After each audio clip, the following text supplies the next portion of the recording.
Bonjour, chers internautes, bonjour à tous ceux qui me suivent. Aujourd'hui, Tiana Amadou va parler effectivement de ce qu'on appelle les sacrifices animaux.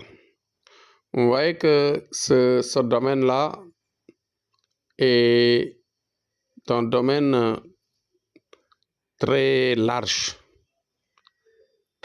dans le sens de comprendre cela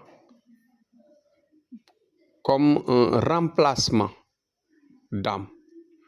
C'est-à-dire comme un remplacement dans la mesure où l'homme sur terre, c'est-à-dire le marabout, le féticheur, le guide, le guérisseur en tant que tel, ne peut pas créer une âme, ne peut pas tenir une âme.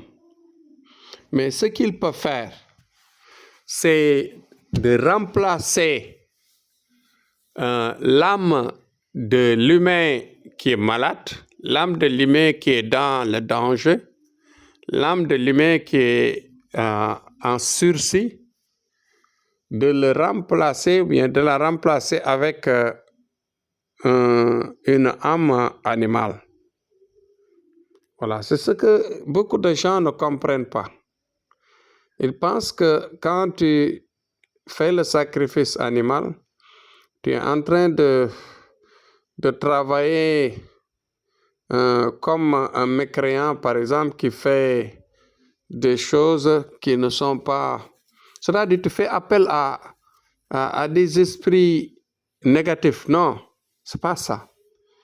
Parce que nous, en ce qui nous concerne, nous, quand on fait le sacrifice animal, c'est juste pour barrer la route à l'ennemi. C'est barrer la route à l'effet négatif qui se prépare, qui est une attaque, par exemple, qui passe directement au milieu pour arriver à éliminer la personne. Ouais, la personne, pour éviter cela, il faut nécessairement éviter qu'il tombe malade ou bien qu'il, quand il est malade, de mourir. Il faut nécessairement faire le remplacement. Le remplacement, nous, on le fait juste pour lui empêcher le mal de se développer. Voilà. Quand le mal se développe, vous voyez, qu'est-ce qui va se passer? La personne devient vulnérable et la personne peut mourir. Dans plusieurs cas, on le fait comme ça. Et aussi, il y a le sacrifice animal qui est fait aussi parfois quand les djinns, quand on travaille avec les djinns qui ont besoin de sang.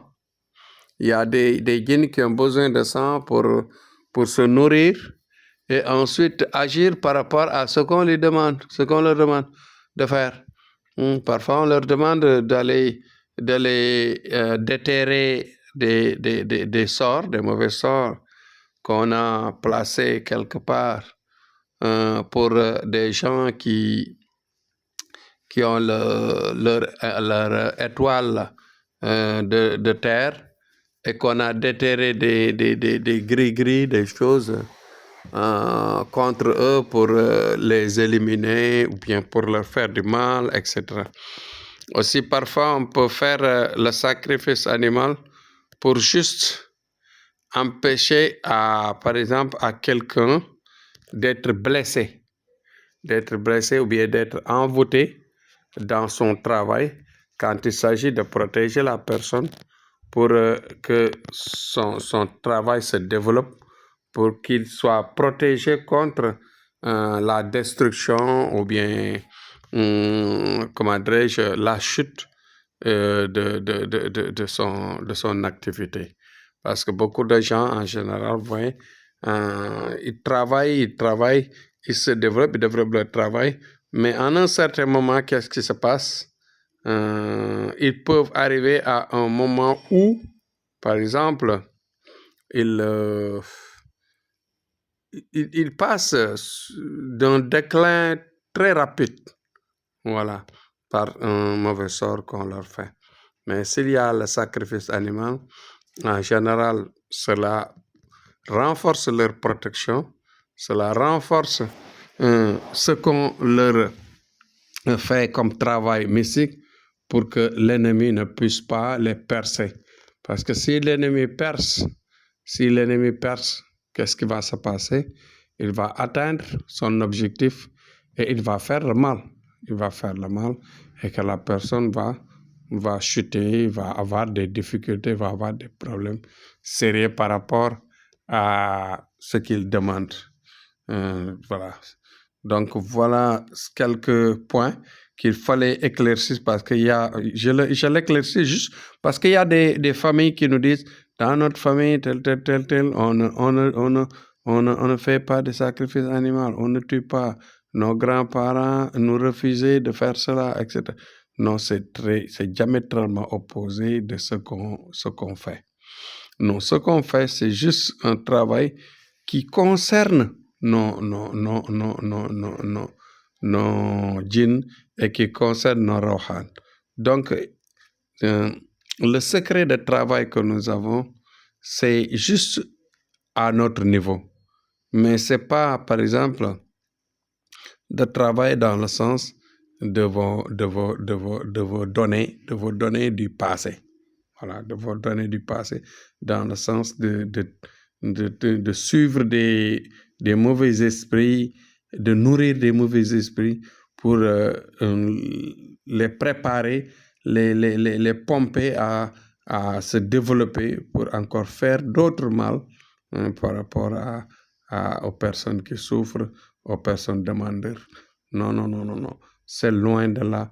On le fait juste à notre niveau pour renforcer de courage nos rawhan et nos djinns, pour renforcer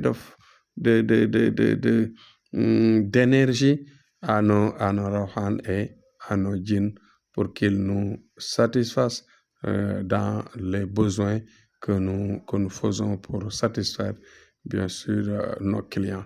C'était ça mon objectif d'aujourd'hui, d'éclaircir ce point pour que tout le monde prenne conscience que Cheikh Ahmadou, quand il fait des sacrifices animaux, c'est juste pour régler des choses, régler des points très, très pointus pour atteindre son objectif, pour satisfaire son client, pour régler des choses précises.